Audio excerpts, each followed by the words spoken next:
Welcome to special analysis. నేను రమా మండవ.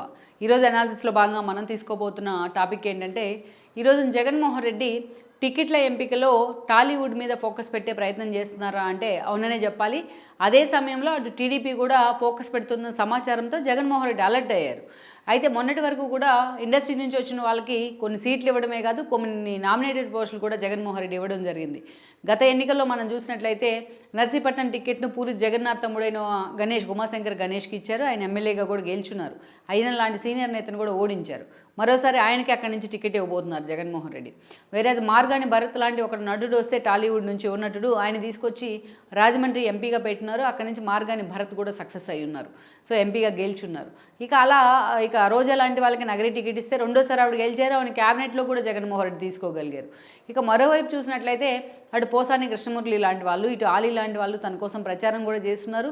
అందుకే ఈరోజు ఆలీకి ఎలక్ట్రానిక్ మీడియా సలహాదారు పదవి ఇస్తే పోసానికి ఫిల్మ్ డెవలప్మెంట్ కార్పొరేషన్ లాంటి పదవులు కూడా, నామినేటెడ్ పోస్టులు కూడా జగన్మోహన్ రెడ్డి కట్టబెట్టారు. అయితే ఈసారి కూడా అందుకు భిన్నంగా నిజంగానే ఇండస్ట్రీ మీద ఫోకస్ పెట్టబోతున్నారంటున్నారు. అటు టీడీపీ నుంచి చూసినట్లయితే పలువురు ఆల్రెడీ మనం చెప్పుకున్న రోజా లాంటి వాళ్ళు కూడా టీడీపీ నుంచి ఎంట్రీ ఇచ్చిన వాళ్ళే. శివప్రసాద్ లాంటి వాళ్ళు, మురళీమోహన్ లాంటి వాళ్ళు, చాలా సినిమా నటులు చాలామంది టీడీపీతో ఎన్టీఆర్ కారణంగా అసోసియేట్ అయ్యారు. జయప్రద మొదలుకొని అనేక మంది. సో ఈరోజు చూసినట్లయితే గుడివాడ టికెట్ మొన్నటిదాకా వేవీఎస్ చౌదరి అడిగారు డైరెక్టర్ అనే ప్రచారం జరిగిన, బట్ ఆయన ఆ దిశగా ఇప్పుడైతే ఫోకస్ పెట్టిన పరిస్థితుల్లో అయితే లేరు.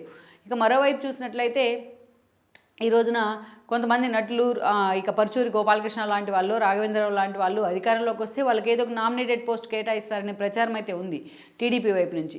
మురళీమోహన్ లాంటి వాళ్ళు తన ఏజ్ దృష్ట్యా ఈరోజు పూర్తిగా పాలిటిక్స్ నుంచి పక్కకు వెళ్ళిపోయారు ఆయన. సో అలా టీడీపీ కూడా తనకు అవకాశం ఉన్న చోట ఇండస్ట్రీ నుంచి కొంతమందికి ప్రాధాన్యత ఇస్తూ వచ్చింది. ఈసారి కూడా అలాంటి ఇష్యూస్లో ఫోకస్ కూడా పెట్టింది. సో అలాంటి సమయంలో ఈరోజు జగన్మోహన్ రెడ్డి ముందుగానే అలర్ట్ అవుతున్నారని చర్చ ఉంది. అందుకే ఈ రోజున ఆలీ లాంటి వాళ్ళను ఎలక్ట్రానిక్ మీడియా పదవి నుంచి పక్కకు పెట్టి ఆయనకు అత్యంత కీలకమైన నంద్యాల ఎంపీ కానీ, లేకపోతే కర్నూలు ఎంపీ స్థానాన్ని కానీ జగన్మోహన్ రెడ్డి ఇవ్వబోతున్నారని కూడా అంటున్నారు. ఎందుకంటే అక్కడున్న ముస్లిం మైనారిటీ ఓట్ బ్యాంకును దృష్టిలో పెట్టుకునే ఆలీకి ఆ సీటు కేటాయించే అవకాశం ఉందంటున్నారు. గతంలో ఆలీ అంతే ఫోకస్ పెట్టారు. రాజమండ్రి లాంటి టికెట్ల కోసం కూడా ట్రై చేసినా అంతగా జగన్మోహన్ రెడ్డి వర్కౌట్ చేయలేదు. ఈరోజు చూసినట్లయితే ఆలీ లాంటి వాళ్ళను కర్నూలుకు పంపిస్తారా, నంద్యాలకు పంపిస్తారని ఒక ప్రచారం అయితే జరిగింది ముస్లిం మైనారిటీ కోటాలో. అయితే కర్నూలు విషయంలో సంజీవ్ కుమార్ రిజైన్ కూడా చేస్తున్నారు ముందస్తు సమాచారంతోనే. అండ్ దాన్ని ఈరోజు చూసినట్లయితే అక్కడ గుమ్మనూరు జయరామ్ను అక్కడికి పంపించే ప్రయత్నం చేశారు జగన్మోహన్ రెడ్డి ఎంపీగా, మంత్రిగా ఉన్న గుమ్మనూరుని. సో అలాంటి పరిస్థితుల్లో కర్నూలు అయితే ఆల్రెడీ ఫిల్ అయిపోయిందని అనుకోవాలి. ఇక నంద్యాల నుంచి బ్రహ్మానందరెడ్డి లాంటి వాళ్ళు ఎంపీగా ఉన్నారు. అక్కడికి ఆలీని ఎంతవరకు పంపిస్తారనేది ఒక చర్చ. బట్ ఇప్పటికే ఆలీకి కూడా ఆ దిశగా సమాచారం ఇచ్చారని కూడా అంటున్నారు. ఇక మరోవైపు చూసినట్లయితే వివి నాయక్ లాంటి వాళ్ళు ఎప్పటి నుంచో వైసీపీ జెండా కప్పుకుంటారనే ప్రచారం ఉంది. సో ఆయన కనుక పార్టీలోకి వచ్చినట్లయితే రాజమండ్రి ఎంపీ టికెట్ని ఆయనకి ఇస్తారనే ఒక చర్చ ఉంది. ఎంపీగా ఉన్న మార్గాన్ని భరత్ను ఈ రోజున రాజమండ్రి సిటీకి పంపిస్తూ ఉన్నారు జగన్మోహన్ రెడ్డి, ఆదిరెడ్డి ఫ్యామిలీ మీద పోటీ చేసేందుకు. అలాంటి సిచ్యువేషన్లో ఈ రోజున పూర్తి స్థాయిలో నంద్యాల టికెట్ విషయంలో మాత్రం ఆలీ వైపు, and then Rajahmundry MP ticket విషయంలో మాత్రం వివి నాయక్ వైపే జగన్మోహన్ రెడ్డి మొగ్గు చూపబోతున్నారు అంటున్నారు. సో టాలీవుడ్ ఓట్ బ్యాంక్ను, టాలీవుడ్ వైపున్న కొంత ఇమేజ్ను తన వైపు టర్న్ చేసుకోవాలంటే ఈరోజు జగన్మోహన్ రెడ్డి ఆ దిశగానే ఆలోచన చేస్తున్నారని చెప్తున్నారు.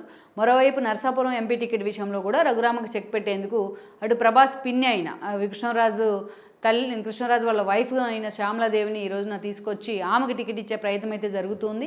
ఆ నెగోషియేషన్ కూడా నడుస్తూ వస్తుంది. ఆ దిశగా అటు ప్రభాస్ అండ్ ఫ్యాన్స్ని కూడా తన వైపు పుల్ చేయొచ్చని జగన్మోహన్ రెడ్డి అంచనా వేస్తున్నారు. అందుకే ఈసారి టాలీవుడ్ మీద జగన్ చాలా సీరియస్గా ఫోకస్ పెట్టారు. అసలు సినిమా టికెట్ల వ్యవహారంతో మిగతా విషయాల్లో తన మీద వచ్చిన వ్యతిరేకతను ఆయన తగ్గించుకునే ప్రయత్నం చేస్తున్నారని చర్చ ఉంది. మరి ఈ దిశగా టాలీవుడ్ మీద ఫోకస్ పెడుతూ జగన్మోహన్ రెడ్డి టికెట్ల ఎంపికలు వాళ్ళకి ప్రయారిటీ ఇచ్చే విధంగా ఆయన చేస్తున్న ప్రయత్నం ఎంతవరకు ఆయనకు వర్కౌట్ అవుతుంది అనేది మనం చూడాల్సి ఉంది. ఈ వీడియో మీకు నచ్చినట్లయితే please share, like and subscribe R24 Telugu.